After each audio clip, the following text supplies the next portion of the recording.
Study IQ IAS, अब तैयारी हुई अफोर्डेबल। नमस्कार दोस्तों आई एम श्योर कि अभी तक तो आप सबको पता चल गया होगा, बेंगलुरु के अंदर 2 दिन से चल रही ऑपोजिशन की जो मीटिंग हुई थी उसमें जो सबसे इंपॉर्टेंट नतीजा सामने आया वो ये है कि अब भारत के अंदर जो ऑपोजिशन का नया नाम है, अभी तक आपको पता होगा कांग्रेस के अंडर चलता था यूपीए, यूनाइटेड प्रोग्रेसिव अलायंस, लेकिन अब इसका नया नाम रखा गया है इंडिया। या आप देख सकते हैं कि जब से कल से ये खबर आई है, इंटरनेशनली हर एक मीडिया के द्वारा इसके बारे में छापा गया है, Indian opposition parties from India alliance for 2024 election. तो आज मैं इस वीडियो के अंदर आपके साथ डिटेल से चर्चा करूंगा कि आखिरकार ये इंडिया है क्या, यहां पर जो ऑपोजिशन है वो रणनीति क्या अपना रहा है और आगे क्या होगा। यहां पर बीजेपी जो है वो कितने सारे पार्टनर्स के साथ है, कांग्रेस कितने सारे पार्टनर्स के साथ आगे बढ़ी है, जिसका नाम नया रखा गया है इंडिया। काफी कुछ आपको जानने को मिलेगा, बहुत इंटरेस्टिंग होने वाला है वीडियो। चलिए आगे बढ़ते हैं, लेकिन उससे पहले ध्यान रखिएगा, आप में से जितने भी लोग यूपीएससी 2024 की प्रिपरेशन कर रहे हैं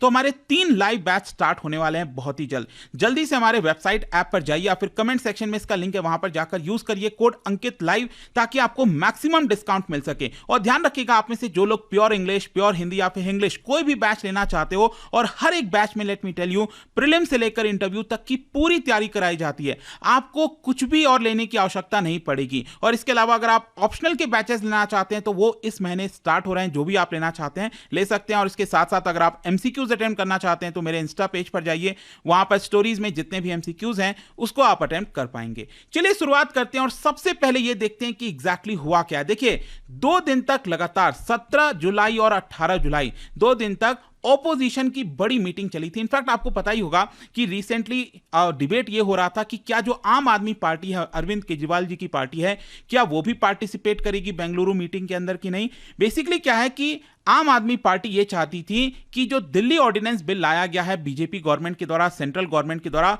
उसके खिलाफ कांग्रेस जाए। तो कांग्रेस ने मान लिया है कि हां वो उसके खिलाफ जाएगी और इसी की वजह से आम आदमी पार्टी भी शामिल हुई। लेकिन यहां पर जो उन्होंने नाम रखा है ऑपोजिशन का, और काफी कंफ्यूजन सा भी हो गया था। इनफैक्ट कल जब इसके बारे में पता चला वो भी मैं आपको आगे बताऊंगा क्यों कंफ्यूजन हो गया था, लेकिन ये नाम रखा गया है INDIA, जो कि हमारे देश के नाम पर है। ऑल्दो यहां पर आप देख सकते हैं कि जो मल्लिकार्जुन खड़गे जी हैं उन्होंने कहा we will fight 2024 Lok Sabha election unitedly and succeed. और इसके साथ साथ जो राहुल गांधी हैं उनका कहना था कि ये सिर्फ एक ऑपोजिशन की पार्टी नहीं है, यहां पर जो पार्टी बनी है वो एक प्रकार से आइडिया ऑफ इंडिया और जो आइडिया ऑफ बीजेपी है उन दोनों के बीच का डिफरेंस का है। यहां पर आप देख सकते हैं इस तरह से पूरी मीटिंग हुई थी। यहां पर लिखा है यूनाइटेड वी स्टैंड, ये एक प्रकार से टैगलाइन रखा गया था। वैसे मैं आपको बता दूं इसके पहले जो मीटिंग हुई थी वो पटना में हुई थी ऑपोजिशन की, अभी बेंगलुरु में हुई है और अगली जो मीटिंग होने वाली है वो मुंबई के अंदर होने वाली है। तो चलिए सबसे पहले तो ये देखते हैं कि इंडिया का मतलब क्या है, मतलब कि ऑपोजिशन पार्टीज ने इंडिया का फुल फॉर्म क्या रखा है। देखो ये फुल फॉर्म रखा गया है Indian national developmental inclusive alliance, ठीक है, Indian national developmental inclusive alliance. और ये अभी के लिए लगभग 26 पार्टीज का गठबंधन बनाया गया है यहां पर, जो कि 2024 में बीजेपी के खिलाफ लड़ेगी एक प्रकार से। देखिए यहां पर मैं इसके नाम पर इतना फोकस इसलिए कर रहा था कि जब इसके बारे में अनाउंस किया गया ना कल, तो काफी कंफ्यूजन सा हो गया था, क्योंकि यहां पर जो मल्लिकार्जुन खड़गे जी हैं कांग्रेस के प्रेसिडेंट, उन्होंने यहां पर ज्वाइंट प्रेस कॉन्फ्रेंस करते हुए अनाउंस किया कि our alliance will be called Indian national development inclusive alliance. लेकिन यहां पर अगर आप देखोगे जो शरद पवार जी हैं उन्होंने सबसे पहले ट्वीट किया और यह कहा कि इसका जो फुल फॉर्म है वो होगा Indian national democratic inclusive alliance. देखिए मल्लिकार्जुन खड़गे जी ने कहा कि इसका नाम होगा इंडियन नेशनल डेवलपमेंटल, लेकिन यहां पर शरद पवार जी ने कहा डेमोक्रेटिक, और इसी की वजह से क्या है कि अचानक से कंफ्यूजन हो गया कि एग्जैक्ट फुल फॉर्म क्या है इसका। खैर इसके बाद फाइनली कंफर्म किया गया और शरद पवार जी ने भी अब इसका जो नाम है वो डेमोक्रेटिक से चेंज करके डेवलपमेंटल रख दिया, ठीक है। तो इसको लेकर कल कुछ देर तक कंफ्यूजन रहा था। खैर यहां पर आपके मन में एक और क्वेश्चन आ सकता है कि किसने आखिरकार ये इंडिया का जो एक्रोनिम है वो यहां पर रखा है। देखिए यहां पर भी कंफ्यूजन है, बोला जा रहा है कि राहुल गांधी जी ने सजेस्ट किया और बाकी 26 पार्टीज ने इसको अपना लिया बेंगलुरु मीटिंग में। लेकिन कुछ सोर्सेज में बताया जा रहा है कि जो टीएमसी की चीफ हैं, वेस्ट बंगाल की चीफ मिनिस्टर हैं ममता बनर्जी जी, उन्होंने जिसके बारे में सजेस्ट किया और राहुल गांधी जी ने इसको एक्सेप्ट कर लिया। खैर क्वेश्चन यहां पर यह है कि ये जो ये जो पार्टी बनाई गई है, ये जो 26 पार्टीज मिलकर ये अलायंस बनाई है, इंडिया अलायंस, इसका मेन ऑब्जेक्टिव क्या होगा? देखिए, इनका ये कहना था कि 4 मेन ऑब्जेक्टिव हैं इनके, मेन मतलब की ऑब्जेक्टिव हैं, वैसे तो कई सारे, लेकिन इनका सबसे पहला कहना था कि हम बीजेपी को 2024 के जनरल इलेक्शन में हराएंगे। दूसरा, protect the constitution of India. आप देख ही रहोगे पिछले कुछ समय से ऑपोजिशन पार्टी लगातार आरोप लगा रही है कि संविधान के साथ खिलवाड़ किया जा रहा है। इसके अलावा तीसरा ऑब्जेक्टिव है प्रमोट इंक्लूसिव डेवलपमेंट, और चौथा है प्रमोट दी सेक्युलर वैल्यूज। इसको लेकर भी आप अक्सर डिबेट देखते होंगे। क्वेश्चन यहां पर यह है कि ये जो 26 पार्टीज एक साथ मिलकर आए हैं, ये सारे अपने रीजनल प्लेयर्स, अगर आप देखोगे काफी बड़े पार्टीज हैं अपने अपने रीजन के अंदर, तो इनका मुखिया कौन होगा, इनका लीडर कौन होगा?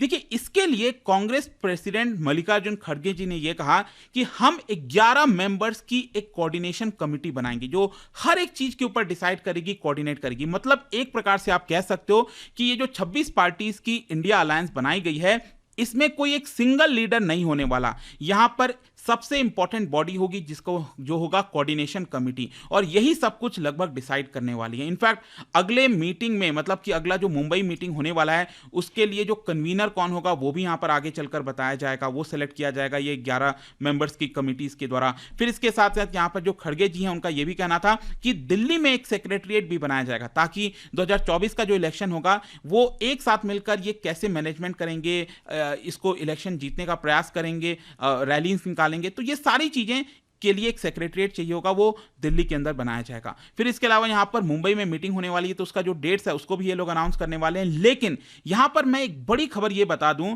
जो कांग्रेस पार्टी के प्रेसिडेंट है ना खड़गे जी, उनका यह कहना था कि देखिए, Congress is not interested in power और पोस्ट ऑफ प्राइम मिनिस्टर। ये एक बहुत बड़ा स्टेटमेंट है, लेट मी टेल यू, क्योंकि अल्टीमेटली यही देखा जा रहा है कि आगे चलकर ये जो इतनी बड़ी सूची है ऑपोजिशन पार्टीज की, इनका आखिरकार लीडर कौन होने वाला है, क्योंकि अल्टीमेटली देश को एक प्रधानमंत्री चाहिए होगा, तो वो कौन फेस होगा? तो कांग्रेस की तरफ से ये स्टेटमेंट आना एक बड़ा बयान है। क्या ये सभी पार्टीज ने मिलकर किया है, नहीं किया है, ये आगे चलकर समय बताएगा, लेकिन ये बोला गया है। खैर, इसके अलावा आप में से जो भी लोग इंटरेस्टेड हैं कि ये 26 पार्टीज कौन सी हैं, आप एक एक करके देख सकते हो। कांग्रेस, जो वेस्ट बंगाल में तृणमूल कांग्रेस हो गई, ममता बनर्जी की पार्टी हो गई, डीएमके तमिलनाडु के अंदर, आम आदमी पार्टी, जनता दल हो गया, जेडीयू जो कि बिहार के अंदर है, आरजेडी अगेन ये भी बिहार के अंदर है, ठीक है। इस तरह के लगभग 26 पार्टीज हैं, आप देख सकते हो। वहीं यहां पर एक और जो कल सवाल उठने लगा वो ये था कि ये 26 पार्टीज के अंदर कोई भी ऐसी पार्टी नहीं है जो कि नॉर्थ ईस्ट की पार्टी हो। जी हां, यहां पर इसको लेकर बीजेपी भी सवाल उठाने लगी कि आखिरकार ऑपोजिशन का जो इंडिया अलायंस बनाया गया है, क्या उसमें किसी भी नॉर्थ ईस्ट पार्टी का प्लेस नहीं है, क्योंकि बीजेपी ये कह रही है कि देखिए, हमारे एनडीए के अंदर तो 11 पार्टीज हैं जो कि नॉर्थ ईस्ट को रिप्रेजेंट करती हैं, तो इसको लेकर भी कुछ डिबेट हुआ था। खैर, मैं आपको बता दूं, इसके जवाब में अगर आप दूसरी तरफ देखोगे, जो सेंटर में पावर में है बीजेपी, उन्होंने भी यहां पर मीटिंग किया। जी हां, कल उन्होंने भी मीटिंग किया, पीएम मोदी ने भी अपना स्टेटमेंट दिया, भाषण दिया, और मैं आपको बता दूं कि जो एनडीए है, नेशनल डेमोक्रेटिक अलायंस, जो कि बीजेपी लीड करती है, इसके अंदर अगर आप देखोगे ना, तो लगभग 38 पार्टीज हैं। जी हां, 38 पार्टीज आपको देखने को मिलेंगी। वहीं ये जो इंडिया अलायंस बनाया गया, इसके अंदर 26 पार्टीज हैं। ऑल्दो आप कह सकते हो कि बीजेपी का ये जो अलायंस है, उसमें जो 38 पार्टीज हैं, उसमें ज्यादातर बहुत छोटे छोटे पार्टीज हैं, और उनके भी अगर आप नाम देखना चाहो, यहां पर आप में से कई लोगों ने तो नाम भी नहीं सुने होंगे, इतने छोटे छोटे पार्टीज आपको देखने को मिलेंगे। खैर, यहां पर एक नंबर गेम भी आप कह सकते हो, साइकोलॉजिकल प्ले भी कह सकते हो, कि बीजेपी कह सकती है कि देखिए, हमारे पास तो 38 पार्टीज हैं। लेकिन यहां पर एक और इंटरेस्टिंग चीज मैं बताता हूं क्या हुआ है। कल जब अलायंस अनाउंस किया गया ऑपोजिशन पार्टीज का, और इसका नाम रखा गया INDIA इंडिया, तो इसको लेकर बीजेपी की तरफ से प्रहार किया गया आसाम के चीफ मिनिस्टर हिमंत बिस्वा शर्मा जी के द्वारा। उन्होंने अपना ट्विटर हैंडल के अंदर पहले इंडिया लिख रखा था, आप देख सकते हो इस तरह से, chief minister of Assam India, comma देके, ठीक है। लेकिन उन्होंने यहां पर इसका नाम चेंज कर दिया Bharat, chief minister of Assam Bharat. Basically उन्होंने ट्वीट किया और कहा है कि ये जो नाम है ना इंडिया, ये ब्रिटिशर्स ने हमें दिया है, ये कहीं ना कहीं कॉलोनियल लेगेसीज है जिससे हमें फ्री होने की कोशिश करनी चाहिए। हमारे जो फोर फादर्स हैं वो भारत के लिए लड़े थे, और हम भी यहां पर भारत के लिए लड़ते रहेंगे। सो बीजेपी फॉर भारत, ये आपको देखने को मिलेगा। तो इसको लेकर भी एक अलग कंट्रोवर्सी आगे हो सकता है, आने वाले समय में आपको देखने को मिले। बीजेपी कह सकती है कि हम भारत को रिप्रेजेंट कर रहे हैं, भारत को आगे बढ़ाएंगे, लेकिन वहीं दूसरी तरफ अगर हम देखें जो ऑपोजिशन पार्टीज हैं वो कह सकती हैं कि ये हमने इंडिया नाम रखा है। खैर ये समय बताएगा, लेकिन यहां पर कुछ मैं एनालिसिस करना चाहता हूं। यहां पर अगर हम बात करें तो क्या फाइट इंडिया और एनडीए के बीच में होने वाली है, ठीक है।